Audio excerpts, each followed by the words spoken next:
السلام علیکم ورحمۃ اللہ تعالی وبرکاتہ۔ نحمده ونصلي ونسلم على رسوله الكريم، اما بعد فاعوذ باللہ من الشیطان الرجیم، بسم اللہ الرحمن الرحیم۔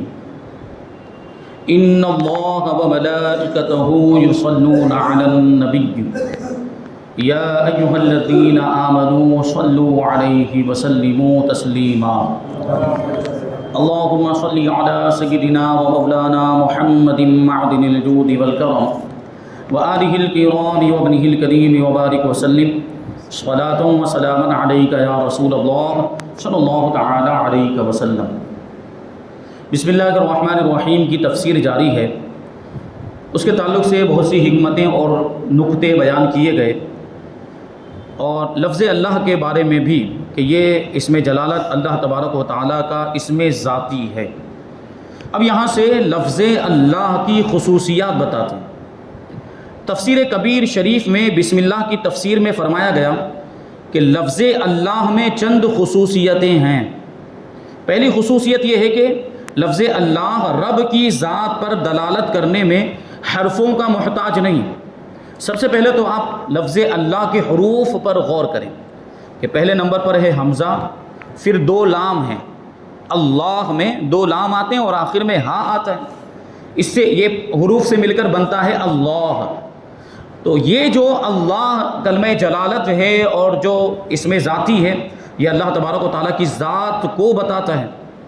اور یہاں کیا فرما رہے ہیں کہ لفظ اللہ یہ اللہ تبارک و تعالیٰ کی ذات پر دلالت کرنے میں حرفوں کا محتاج نہیں، یعنی یہ حروف سے مل کر بنا ہے۔ اگر ان میں سے کچھ حروف کم بھی کر دیے جائیں تب بھی یہ اللہ تبارک و تعالیٰ کی ذات ہی کو بتائے گا۔ وہ کیسے؟ میں نے ابھی آپ کو بتایا کہ یہاں پر دیکھیں تو پہلے حمزہ ہے، دو لام ہے اور پھر ہا ہے۔ تو کیسے ہوگا کہ اگر اس میں سے ہم الف کو گرا دیں، جس پر زبر آنے کی وجہ سے ہم اس کو حمزہ پڑھتے ہیں، تو اگر وہ حمزہ کو اگر ہم گرا دیں تو صرف للہ رہ جائے گا۔ یعنی آپ اس کو تصور میں لائیں کہ اگر جو شروع میں جو الف لکھا ہوا ہے اس کو ہم گرا دیں، اس کو ہٹا دیں تو بچے گا للہ۔ اس کا مطلب ہوتا ہے اللہ کے لیے، اور وہ بھی ذات ہی کو بتا رہا ہے، اللہ تبارک و تعالیٰ کی ذات ہی کو بتا رہا ہے، یعنی اللہ تبارک و تعالیٰ کے لیے۔ اللہ تعالیٰ قرآن مجید میں ارشاد فرماتا ہے وَلِلَّهِ جُنُودُ السَّمَاوَاتِ وَالْأَرْضِ، کہ اللہ ہی کے لیے ہے آسمانوں کے اور زمین کے لشکر۔ تو دیکھیں یہاں پر للہ بھی جو ہے وہ اللہ کی ذات ہی کو بتا رہا ہے، اور بھی بہت سے مقامات پر یہ للہ لفظ قرآن مجید کے اندر آ جاتے ہیں، جیسے للہ ما فی السماوات و ما فی الارض، اللہ ہی کے لیے ہے جو کچھ آسمانوں میں ہے، جو کچھ زمین میں ہے، یعنی آسمانوں اور زمینوں میں جو کچھ بھی ہے ان ساری چیزوں کا مالک، ان ساری مخلوقات کا مالک اللہ تبارک و تعالیٰ ہے۔ تو للہ بھی اگر ہم پڑھتے ہیں تو اس سے بھی اللہ تبارک و تعالیٰ کی ذات پر دلالت ہو رہی ہے، یہ بھی اللہ تعالیٰ کی ذات ہی کو بتا رہا ہے۔ اب اور آگے چلیں تو دو لام ہیں، دو لام میں سے اگر پہلے لام کو اگر ہم گرا دیں، پہلے لام کو ہٹا دیں تو للہ تھا، للہ میں سے ایک لام نکال دیا تو کیا بچے گا؟ لہو بچے گا۔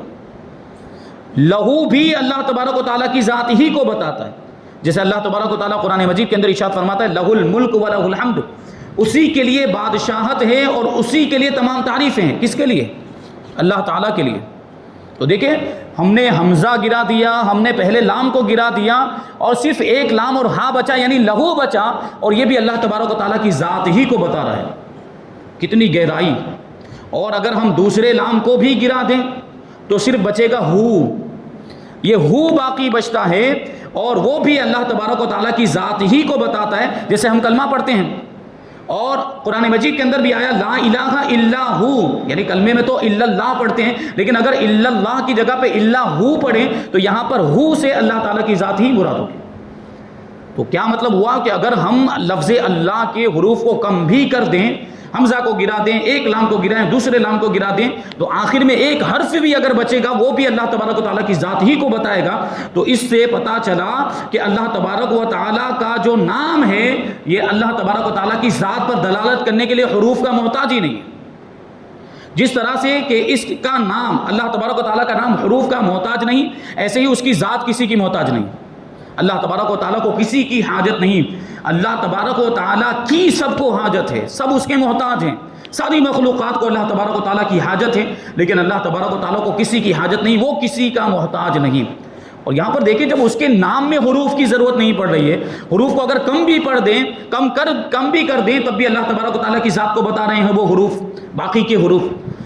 تو جب نام حروف کا محتاج نہیں تو اللہ تبارک و تعالیٰ کی ذات کسی دوسرے کی محتاج کیسے ہو سکتی ہے؟ دوسری خصوصیت یہ ہے کہ خدا کے دوسرے نام یعنی دوسرے اسما خاص صفتوں پر دلالت کرتے ہیں، خاص کسی کمال پر، کسی خوبی پر دلالت کرتے ہیں، لیکن لفظ اللہ ساری صفتوں پر دلالت کرتا ہے.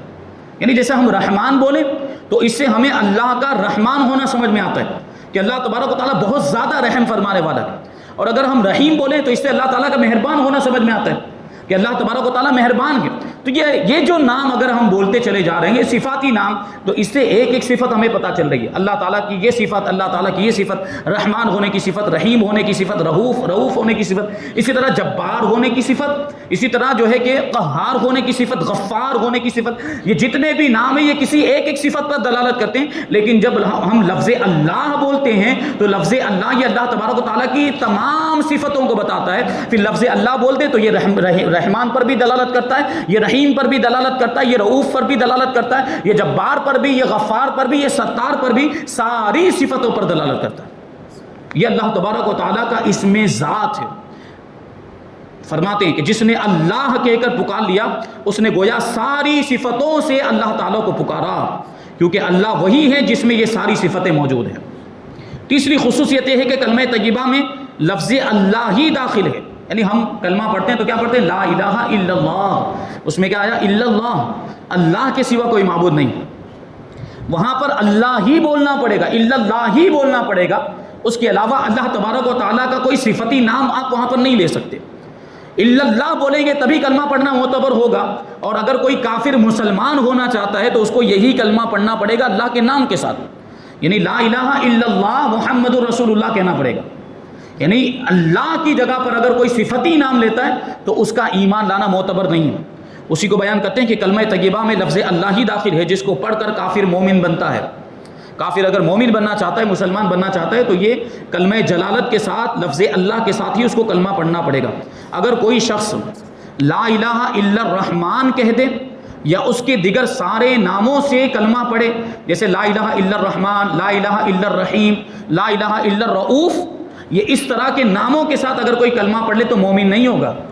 یعنی اس کو مومن اور مسلمان نہیں مانا جائے گا جب تک کہ وہ لا الہ الا اللہ نہیں کہتا. مگر لا الہ الا اللہ کہتے ہی دولت ایمان سے مالا مال ہو جاتا ہے. لفظ محمد بھی قریب یہ ساری خصوصیتیں رکھتا ہے. لفظ محمد کے اندر بھی یہ ساری خصوصیتیں موجود ہیں اور اس میں بھی بہت عجیب نکات موجود ہیں، لیکن یہاں اس کے بیان کا موقع نہیں. صرف ایک نقطہ یہاں پہ بیان کرتے ہیں. لفظ اللہ بولو تو ہونٹ ملتے نہیں ہیں، اللہ بولو تو ہونٹ ملتے نہیں ملتے. غور کریں، ذہن میں لائے بات. اللہ جب ہم بولتے ہیں تو ہونٹ ایک دوسرے سے الگ رہتے ہیں، لیکن لفظ محمد بولتے ہی نیچے کا ہونٹ اوپر والے سے 2 بار ملتا ہے. یعنی میم 2 بار آیا ہے محمد کے اندر. جب شروع میں میم بولتے ہیں، جب بھی دونوں ہونٹ ملتے ہیں، اوپر کا ہونٹ نیچے والے ہونٹ سے مل جاتا ہے. اور دوسرا والا میم بولتے ہیں محمد، 2 مرتبہ آپس میں یہ دونوں ہونٹ مل جاتے ہیں. اس میں ایک بہت بڑا نقطہ ہے، بہت بڑا پوائنٹ ہے. اس کے بارے میں فرماتے معلوم ہوا کہ ان کا نام یعنی محمد صلی اللہ علیہ وسلم کا نام نیچوں کو اوپر والے سے ملانے والا ہے. یعنی جو نیچے یعنی بندے ہیں، جو مخلوقات ہیں، وہ ان کو یہ نام محمد صلی اللہ علیہ وسلم اوپر والے یعنی اللہ تبارک و تعالیٰ، اوپر سے مراد یہاں پہ اونچے مرتبے والے سے، اللہ تبارک و تعالیٰ سے ملا دیتا ہے یہ نام. اور ان کی ذات مخلوق کو خالق سے ملانے والی، تو ان کا نام ان کے کام کو بتا رہا ہے. یعنی حضور پاک صلی اللہ علیہ وسلم کا کام کیا، حضور پاک صلی اللہ علیہ وسلم کی ذمہ داری کیا، کہ وہ دنیا میں آئے ہی اس لیے ہیں کہ بندوں کو اپنے رب سے ملا دیں، اللہ تبارک و تعالیٰ سے بندوں کا تعلق مضبوط کر دیں، رشتہ مضبوط کر دیں. یہی تو حضور پاک صلی اللہ علیہ وسلم کا دنیا میں آنے کا مقصد، مبعوث ہونے کا مقصد ہے. اور لفظ محمد کی خصوصیات انشاءاللہ کسی اور جگہ پر بیان کی جائے گی. اب آگے ہیں الرحمن اور الرحیم. لفظ رحمان اور رحیم یہ رحم سے بنا ہوا ہے. رحم کا معنی ہوتا ہے مہربانی، دل کا نرم ہونا، کسی پر مہربانی کرنا. عورت کی بچے دانی کو اس لیے رحیم کہتے ہیں کہ وہ اپنے پیٹ کے بچے پر بہت مہربان ہوتی ہے. ماں کی جو بچے دانی ہوتی ہے، جس میں بچہ رہتا ہے، اس کو رحم کہا جاتا ہے عربی کے اندر. وہ بھی اسی وجہ سے کہا جاتا ہے کہ اس پیٹ کے اندر بچے دانی کے اندر جو بچہ ہوتا ہے، ماں اس پر بہت زیادہ مہربان ہوتی ہے. ہم مثال دیتے ہیں مہربانی میں ماں کی، لیکن پروردگار عالم 70 ماؤں سے زیادہ اپنے بندوں پر مہربان ہے۔ تو ماں اپنے بچے سے محبت کرتی ہے اور اس پر مہربان ہوتی ہے، اور بچہ اس سے بہت انس رکھتا ہے، یعنی اس سے لگاؤ رکھتا ہے۔ نیز جن لوگوں کا آپس میں رحمی رشتہ ہوتا ہے، یعنی خون کا رشتہ ہوتا ہے، وہ بھی ایک دوسرے پر مہربان ہوتے ہیں۔ جسے ہم دیکھیں آپس میں ایک دوسرے سے، جیسے بھائی بھتیجا بھانجے، یہ سب ایک دوسرے سے کتنی محبت کرتے ہیں اور ایک دوسرے پر کیسے مہربان ہوتے ہیں، کیونکہ ان کا وہ خون کا رشتہ ہے، رحم والا رشتہ ہے، یعنی بچے دانی والا رشتہ ہے۔ اس لیے یہ رشتہ اس بات کا تقاضا کرتا ہے کہ آپس میں محبت ہو اور آپس میں ایک دوسرے پر مہربانی کی جائے۔ اسی لیے انہیں ذی رحم بھی کہتے ہیں، یعنی خونی رشتے والے لوگ، بھائی بھانجے بھتیجے وغیرہ۔ چونکہ دل وغیرہ اللہ تبارک و تعالیٰ دل وغیرہ سے پاک ہے، اللہ تبارک و تعالیٰ جسم اور جسمانیہ سے پاک ہے۔ جسم سے تعلق رکھنے والی چیزیں جو ہیں اللہ تبارک و تعالیٰ ان ساری چیزوں سے پاک، اللہ تبارک و تعالیٰ کا کوئی جسم نہیں ہے، وہ اس سے پاک ہے۔ اس لیے یہاں اس کے معنی یہ ہوں گے کہ اللہ تبارک و تعالیٰ فضل و احسان فرمانے والا ہے، رحم فرمانے والا، مہربانی فرمانے والا ہے۔ اب رحمان و رحیم کے معنی میں چند طرح کا فرق ہے۔ ایک تو یہ کہ رحمان کے معنی سب پر عام رحم فرمانے والا، یعنی رحمان کا مطلب عام سب پر رحم فرمانے والا، یعنی کافروں پر بھی رحم فرمانے والا، مسلمانوں پر بھی رحم فرمانے والا، جانوروں پر، دوسری مخلوقات پر بھی رحم فرمانے والا، یہ رحمان کا مطلب ہوا۔ اور رحیم کے معنی خاص خاص پر خاص رحم فرمانے والا، خاص خاص لوگوں پر، خاص خاص مخلوقات پر، اور رحم بھی عام رحم نہیں بلکہ مخصوص رحم۔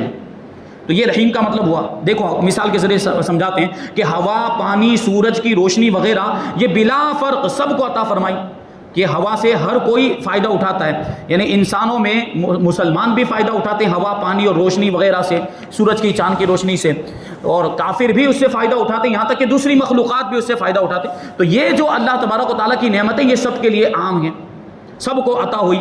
یہاں رحمانیت کی جلوہ گری ہے، یعنی اللہ تبارک و تعالیٰ کی صفت رحمان یہاں پر ظاہر ہوتی ہے، لیکن حکومت، دولت، ولایت، نبوت یہ سب کو نہیں عطا فرمائے، بلکہ یہ چیزیں اللہ تبارک و تعالیٰ نے اپنے خاص خاص بندوں کو عطا فرمائی ہیں۔ ان میں رحیم کے معنی کا ظہور ہے، کیونکہ رحیم کا مطلب یہ ہوتا ہے خاص خاص نعمتیں، خاص رحمت خاص لوگوں کو دینا۔ تو یہ ولایت، نبوت، دولت، حکومت وغیرہ یہ خاص خاص لوگوں کو ملی، سارے انسانوں کو نہیں ملی یا دوسری مخلوقات کو نہیں ملی۔ تو یہاں اللہ تبارک و تعالیٰ کی صفت رحیمیت کا ظہور ہوتا ہے۔ دوسرے یہ کہ دنیا میں دوست اور دشمن، مسلمان اور کافر، سب کو اپنی رحمتوں سے اللہ تبارک و تعالیٰ نے نوازا ہے۔ جو اللہ کو ماننے والے ہیں اللہ تبارک و تعالیٰ نے ان کو بھی نعمت عطا فرمائی، اور جو اللہ کو نہیں مانتے، خدا کے وجود کے منکر ہیں، خدا کا انکار کرتے ہیں، اللہ تعالیٰ نے ان کو بھی تو نعمت عطا فرمائی۔ تو اللہ تبارک و تعالیٰ نے اپنی نعمتیں ان سب کو، یعنی مسلمان کو، کافر کو، سب کو عطا فرمائی۔ تو یہاں صفت رحمان کا ظہور ہوتا ہے کہ اللہ تعالیٰ نے سب کو عام نعمتیں عطا فرمائی، مگر آخرت میں خاص خاص مسلمانوں پر رحم اور دشمنوں پر قہر کیا جائے گا۔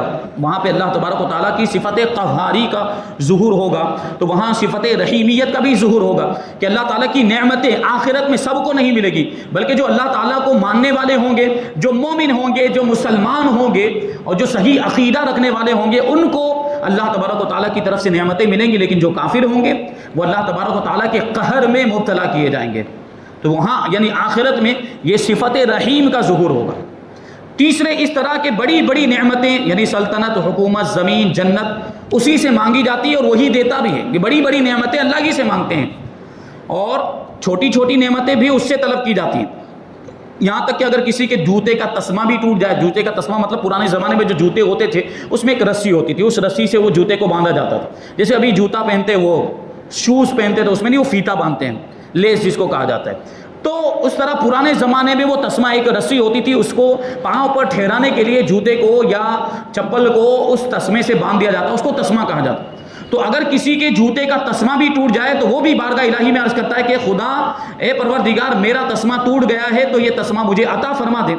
تو بڑی نعمتوں کے لحاظ سے رحمان اور چھوٹی نعمتوں کے لحاظ سے رحیم، یعنی اس سے بڑی نعمتیں بھی مانگی جاتی ہیں، چھوٹی نعمتیں بھی مانگی جاتی ہیں۔ تو وہ رحمان ہے بڑی نعمتوں کے اعتبار سے کہ بڑی نعمتیں عطا کرتا ہے، بڑی نعمتیں اس سے مانگی جاتی ہیں، اور چھوٹی نعمتوں کے اعتبار سے وہ رحیم ہے، یعنی چھوٹی نعمتیں بھی اس سے مانگی جاتی ہیں اور وہ چھوٹی نعمتیں عطا بھی فرماتا ہے۔ کیا مطلب ہوا کہ اللہ تعالیٰ ساری نعمتیں عطا فرماتا ہے، بڑی نعمتیں بھی عطا فرماتا ہے اور چھوٹی نعمتیں بھی عطا فرماتا ہے۔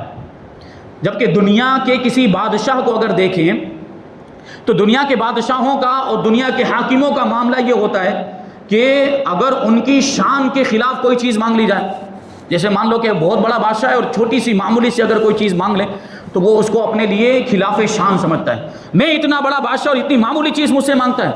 یہ ہوتا ہے کہ نہیں ہوتا؟ اور کبھی ایسا ہوتا ہے کہ دنیا کے اعتبار سے کوئی اتنا زیادہ مالدار نہیں ہے, اس کی حیثیت چھوٹی چیزیں دینے کی ہے, اور ہم اس سے جا کر بڑی چیز مانگ لے. وہ کیا کہے گا؟ تم نے میری حیثیت سے زیادہ بڑی چیز مانگ لی ہے, جو میں دے ہی نہیں سکتا, میری طاقت سے باہر ہے. لیکن اللہ تبارک و تعالیٰ تو حکم الحاکمین ہے. اللہ تبارک و تعالیٰ تو ساری قوت کا, ساری طاقت کا مالک ہے. تو وہ تو چھوٹی نعمتیں بھی دے سکتا ہے, وہ بڑی نعمتیں بھی دے سکتا ہے. اس سے جو بھی نعمت مانگی جائے اللہ تبارک و تعالیٰ عطا فرماتا ہے. تو بڑی نعمتوں کے لحاظ سے وہ رحمان ہے, اور چھوٹی نعمتوں کے لحاظ سے وہ رحیم ہے. تو اسی کو فرماتے ہیں کہ اس میں اس طرف اشارہ ہے کہ اگر بڑے بادشاہ سے چھوٹی چیز مانگی جائے تو اس کو ناگوار ہوتی ہے, اس کو ناپسند گزرتا ہے کہ اس میں میری توہین ہوئی کہ میں اتنا بڑا بادشاہ ہوں اور اتنی معمولی چیز مجھ سے مانگی جا رہی ہے. اور اگر معمولی مالدار سے بڑی چیز مانگ لی جائے تو وہ اس کے دینے سے عاجز ہوتا ہے, کیونکہ اس کی طاقت سے باہر ہوتی ہے. یہ رب تعالیٰ کی ہی شان ہے کہ جو چھوٹی بڑی ہر چیز عطا فرماتا ہے اور کسی چیز کے مانگنے میں ناراض نہیں ہوتا. یعنی اگر ہم چھوٹی سی چھوٹی چیز بھی اللہ کی بارگاہ سے مانگے تو وہ ناراض نہیں ہوتا, بلکہ اللہ تبارک و تعالیٰ خوش ہوتا ہے کہ میرا بندہ میری بارگاہ میں اپنی محتاجی کا اظہار کر رہا ہے, اپنی عاجزی کا اظہار کر رہا ہے کہ ہمارے پاس جو کچھ بھی ہے وہ اللہ کا دیا ہوا ہے, اور ہم ساری چیزیں اپنے رب ہی سے مانگتے ہیں, چاہے وہ چھوٹی نعمتیں ہوں یا بڑی نعمتیں ہوں. چوتھا فرق یہاں پہ بیان کرتے ہیں کہ اللہ تعالیٰ نے بعض نعمتیں بلا واسطہ اور بعض نعمتیں کسی کے واسطے سے عطا فرمائی. یعنی بعض نعمتیں تو ایسی جو اللہ تبارک و تعالیٰ نے ڈائریکٹ عطا فرمائی, اور بعض نعمتیں ایسی ہیں جو انڈائریکٹلی یعنی کسی انسان کے وسیلے سے عطا فرمائی. اور کسی انسان کے ذریعے سے بھی اگر ہمیں کوئی چیز ملے تو وہ بھی اللہ تبارک و تعالیٰ کی عطا ہی سے ہوتی ہے. کہ کوئی انسان اگر ہمیں دے رہا ہے کوئی نعمت, کوئی چیز دنیا داری کے اعتبار سے, تو اس کو دینے کی طاقت کس نے دی؟ اللہ تبارک و تعالیٰ نے ہی دی. وہ تو صرف واسطہ اور ذریعہ بنا ہے. تو حقیقت میں یہ جو نعمتیں ملتی وہ دیتا تو اللہ تبارک و تعالیٰ ہی. تو یا تو بلا واسطہ دیتا ہے یعنی ڈائریکٹ دیتا ہے, یا جو ہے کہ کسی کے واسطے سے دیتا ہے یعنی انڈائریکٹلی دیتا ہے. دیکھو ہم کو جان ملی ہے, اللہ تبارک و تعالیٰ نے جان ہمیں عطا فرمائی, بغیر ماں باپ کے وسیلے سے ملی, مگر جسم اور جسم کی ضروریات ماں باپ اور دوسرے بندوں کے واسطے سے ملی ہیں. یعنی یہ جسم کیسے ملا؟ ماں باپ اس کا ذریعہ بنے ہیں. ماں باپ آپس میں ان کے نکاح ہوا, جسمانی تعلق قائم ہوا, پھر ہم پیدا ہوئے, دنیا میں آئے, اور جسم کی ضروریات جو ہیں وہ ماں باپ کے ذریعے سے پوری ہوئی. تو یہاں ماں باپ کو وسیلہ بنا دیا گیا, جبکہ جو جان ملی وہ ڈائریکٹ اللہ تبارک و تعالیٰ نے عطا فرمائی. اس میں بیچ میں کوئی ذریعہ, کوئی وسیلہ اور کوئی واسطہ نہیں ہے. جان ہمیں اللہ تبارک و تعالیٰ نے بلا واسطہ عطا فرمائی. اسی طرح پانی, ہوا, دھوپ اور چاندنی وغیرہ بغیر کسی واسطے کے عطا فرمائی گئی, لیکن غذا یعنی خوراک اور دوا, لباس وغیرہ یہ بندوں کے واسطے سے ہمیں عطا ہوئے. یعنی اگر ہم غذا حاصل کرنا چاہتے تو ہمیں کمانا پڑے گا کہ نہیں؟ ہمیں کمانا پڑتا ہے. بازار میں جا کر, مارکیٹ میں جا کے کاروبار کرنا, تجارت وغیرہ کرنی پڑتی ہے, ملازمت کرتے تب جا کے کھانے کا انتظام ہو پاتا ہے. اسی طرح دوا بھی ہمیں ڈائریکٹ نہیں مل جاتی کہ آسمان کی طرف دیکھا, بیمار ہو گئے اور آسمان سے دوا آ گئی, ایسا نہیں ہوتا. بلکہ دوا کے لیے بھی ہمیں پیسہ خرچ کرنا پڑتا ہے, ڈاکٹر کے پاس جانا پڑتا ہے. اور لباس بھی اسی طریقے سے ہمیں حاصل ہوتا ہے, یعنی کسی وسیلے سے حاصل ہوتا ہے, کسی واسطے سے اور کسی ذریعے سے حاصل ہوتا ہے. تو یہ چیزیں اللہ تبارک و تعالیٰ نے بندوں کے واسطے سے ہمیں عطا فرمائی. تو بلا واسطہ نعمتوں کے لحاظ سے اس کو رحمان, اور بال واسطہ نعمتوں کے لحاظ سے اس کو رحیم کہا جاتا ہے. پانچواں فرق یہ ہے کہ رب تعالیٰ نے بعض نعمتیں ہمیں ہمیشہ کے لیے عطا فرمائی. ہمیشہ کی نعمتیں جیسے جان اور ایمان اور عبادت اور نیکیاں اور آخرت کی نعمتیں, یہ ہمیشہ کی نعمتیں.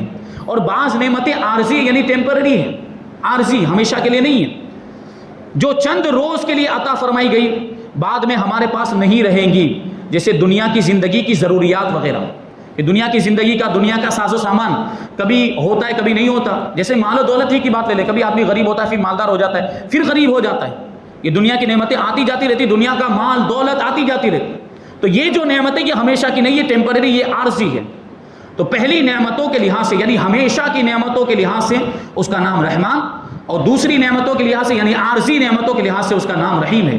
یہ اتنے سارے فرق بیان کیے گئے. اب یہاں پر ایک نقطہ بیان کرتے ہیں, بہت پیارا نقطہ ہے کہ اللہ تعالیٰ نے بسم اللہ میں اپنے اسم ذات کے ساتھ رحمت کی دو صفتوں کو بیان کیا, یعنی رحمان کو بیان کیا اور رحیم کو بیان کیا.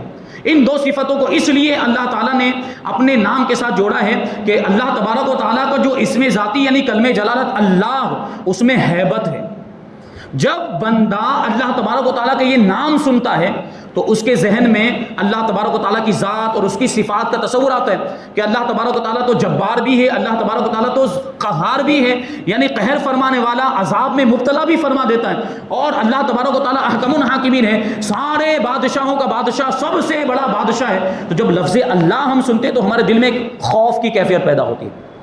تو اس کا مطلب کیا ہے کہ لفظ اللہ کے اندر ہیبت تھی، اور رحمان اور رحیم کے اندر رحمت ہے، اس میں اللہ تبارک و تعالیٰ کی رحمت کا ذکر، اس کی مہربانی کا ذکر ہے۔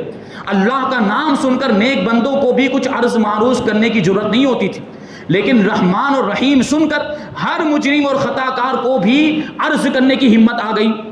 یعنی اب اللہ نے اپنی ان صفتوں کو ذکر کیا، رحمان کو، رحیم کو، کہ اللہ تبارک و تعالیٰ اپنے بندوں پر بہت زیادہ رحم فرمانے والا، اپنے بندوں پر بہت مہربانی کرنے والا۔ تو اب گنہگار بندہ بھی یہ سوچتا ہے کہ اللہ تعالیٰ تو مہربان ہے، اللہ تعالیٰ تو رحم فرمانے والا ہے، اب وہ کچھ بھی اللہ کی بارگاہ میں عرض کرنے میں جھجک محسوس نہیں کرتا، وہ پھر کوئی بھی نعمت مانگ لے گا، پھر وہ اپنے گناہوں کی بخشش مانگے گا۔ تو حقیقت بھی یہی ہے کہ اس کے جلال کے مقابلے میں کون دم مار سکتا ہے، اور ظہور جمال کے وقت، یعنی جب اس کا جمال ظاہر ہو جائے، اس کا رحمان اور رحیم ہونا جب ظاہر ہو جائے تو ہر ایک ناز کرتا ہے، پھر ہر کوئی اپنی بات اللہ تعالیٰ کی بارگاہ میں عرض کرتا ہے۔ تفسیر کبیر شریف میں اس کے ماتحت ایک عجیب حکایت لکھی، ایک واقعہ بیان کیا گیا کہ ایک سائل، ایک مانگنے والا ایک بہت بڑے مالدار کے عظیم الشان دروازے پر آیا، بہت بڑا مالدار تھا، اور اس نے دروازہ بھی اتنا بڑا بنایا ہوا تھا۔ پرانے زمانے میں جو سخی لوگ ہوتے تھے، سخی داتا، وہ اپنی سخاوت کے اعتبار سے دروازے بناتے تھے، جتنا بڑا دروازہ اتنا بڑا اس کو سخی مانا جاتا تھا۔ تو یہ سائل مانگنے والا ایک بہت بڑے مالدار کے دروازے پر آیا، وہ دروازہ بھی بہت بڑا تھا، اور اس نے کچھ سوال کیا، کچھ مانگا، تو مکان میں سے معمولی چیز اس کو دے دی گئی، چھوٹی سی چیز، معمولی سی۔ فقیر نے وہ چیز لے تو لی اور چلا بھی گیا، لیکن دوسرے دن ایک بہت مضبوط پھاوڑا لے کر آیا، اور پھاوڑا لے کر آنے کے بعد اس نے دروازے کو توڑنا شروع کر دیا۔ دروازے کو، جو بہت بڑا عظیم الشان اتنا بڑا دروازہ تھا، اس دروازے کو اس نے کھودنا شروع کر دیا اور دروازے کو توڑنے لگا۔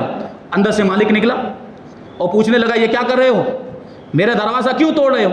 تو فقیر نے کہا کہ یا تو اپنی عطا کو دروازے کے لائق کر، یا دروازے کو اپنی عطا کے لائق بنا۔ یعنی دروازہ اتنا بڑا ہے تو یہاں سے بخشش بھی ویسی ہونی چاہیے، اور اگر تو کم بخشش کر رہا ہے، تھوڑی معمولی سی چیز دے رہا ہے، تو پھر اتنا بڑا دروازہ بنانے کا کیا مطلب، دروازہ چھوٹا کر۔ اس لیے وہ دروازہ توڑنے لگ گیا تھا۔ کتنی حکمت والی بات، یعنی جب دروازہ اتنا بڑا بنایا ہے تو ضروری ہے کہ بڑے دروازے سے بڑی ہی بھیک ملا کرے، کیونکہ عطا دروازے اور نام کے لائق ہونی چاہیے۔ ہم فقیر گنہگار بندے بھی عرض کرتے ہیں کہ اے مولا، ہم کو ہمارے لائق نہ دے، ہمارے اعمال کے لائق نہ دے، ہماری حیثیت کے لائق نہ دے، بلکہ اپنے جود و سخا کے لائق عطا فرما، کہ تیرے جود و سخا کے سمندر میں کسی چیز کی کمی نہیں، تیرے رحمت کے دریا میں کسی چیز کی کمی نہیں۔ بے شک ہم گنہگار ہیں، لیکن تیری غفاری ہماری گناہ گاری سے بڑی ہے، یعنی تیری بخشش کا جو معاملہ وہ ہماری گناہوں سے کئی زیادہ، تیری رحمت جو ہے وہ ہمارے گناہوں سے کئی زیادہ ہے۔ اگر تو بخشنے پر آئے تو سارے بندوں کو بخش دے۔ اعلیٰ حضرت رضی اللہ تعالیٰ عنہ کہتے ہیں کہ گناہ رضا کا حساب کیا، وہ اگرچہ لاکھوں سے ہے سوا، یعنی گنہگار بندہ اس کے گناہ لاکھوں سے بھی زیادہ، مگر اے عفو، تیرے عفو کا نہ حساب ہے نہ شمار ہے، یعنی اے معاف فرمانے والے، تیری معافی کا معاملہ ایسا ہے کہ اس کا نہ حساب ہے، نہ اس کو گنا جا سکتا ہے، نہ شمار کیا جا سکتا ہے۔ یہ پروردگار ہے۔ اللہ تعالیٰ کے جو بھی نام ہیں وہ توقیفی ہیں، یعنی شریعت میں جو نام ہیں انہی ناموں سے اس کو پکارا جائے گا، اور انہی ناموں سے اللہ تبارک و تعالیٰ کو یاد کیا جائے گا، جو قرآن میں آئے ہیں، جو حدیث میں آئے ہیں۔ اپنی طرف سے اللہ تعالیٰ کا نام تجویز نہیں کیا جا سکتا، یعنی ہم اپنی طرف سے کوئی نام، کوئی الگ سے کسی دوسری زبان کا یا کوئی الگ معنی رکھنے والا نام اللہ تبارک و تعالیٰ کے لیے مقرر نہیں کر سکتے، لہٰذا خدا کو رام یا پرمیشور یا گاڈ وغیرہ نہیں کہا جا سکتا، کیونکہ یہ نام قرآن میں نہیں آئے، یہ حدیث میں نہیں آئے۔ اسی طرح بھگوان تو کہنا حرام ہے، اللہ کو بھگوان تو کہہ نہیں سکتے، کیونکہ بھگوان کا ایک معنی بہت ہی غلط ہوتا ہے، اور کوئی ایسا لفظ جس کے مختلف معنی نکلتے ہیں، ان میں سے ایک معنی بھی اگر ایسا ہو جو اللہ کی شان کے لائق نہ ہو، وہ اللہ تعالیٰ کے لیے ہم استعمال نہیں کر سکتے۔ تو یہ رام، پرمیشور، گاڈ، اور اسی طریقے سے یہ ابھی جو میں نے بتایا بھگوان، یہ نام اللہ تبارک و تعالیٰ کے لیے ہم استعمال نہیں کر سکتے، کیونکہ یہ نام شریعت سے ثابت نہیں۔ ہاں، خدا کی صفتوں کو اپنی زبان سے جس طرح چاہیں بیان کریں، مثلا اس کو پروردگار کہیں کہ فارسی لفظ ہے، یا خدا کہیں یا اللہ پاک کہیں، یہ الفاظ رب کے نام نہیں بلکہ اس کی صفات کے ترجمے ہیں۔ لفظ خدا مالک کا ترجمہ ہے، اور پروردگار یہ رب کا ترجمہ ہے۔ اسی وجہ سے انگلش میں اگر بولنا چاہتے تو گاڈ نہیں بول سکتے، لیکن لارڈ اگر بولنا چاہیں تو بول سکتے ہیں LORD، کیونکہ لارڈ کا مطلب ہوتا ہے پالنے والا، اور یہی رب کا مطلب ہے، یہی پروردگار کا مطلب ہے۔ تو اگر لارڈ بولنا چاہتے ہیں تو بول سکتے ہیں، ورنہ تو اللہ تعالیٰ بولیں، جو یا جو ہے صفاتی نام رحمان رحیم، اللہ سبحانہ و تعالیٰ، اس طرح کے نام عام طور پر جو ہے کہ بولے جاتے ہیں۔ تو یہی نام ہمیں اللہ تبارک و تعالیٰ کے لیے استعمال کرنے چاہیے، اور انہی ناموں کے ذریعے اللہ تعالیٰ کو پکارنا چاہیے۔ اب یہاں سے انشاءاللہ تبارک و تعالیٰ بسم اللہ کے فضائل اور اس کے فوائد بیان کیے جائیں گے۔ اللہ تبارک و تعالیٰ کی بارگاہ میں دعا ہے کہ جو کچھ بھی بیان ہوا اس پر ہم سب کو عمل کرنے کی توفیق عطا فرمائے، اور نور قرآن سے ہم سب کے دلوں کو روشن اور منور فرمائے۔ وما علینا الا البلاغ۔ السلام علیکم۔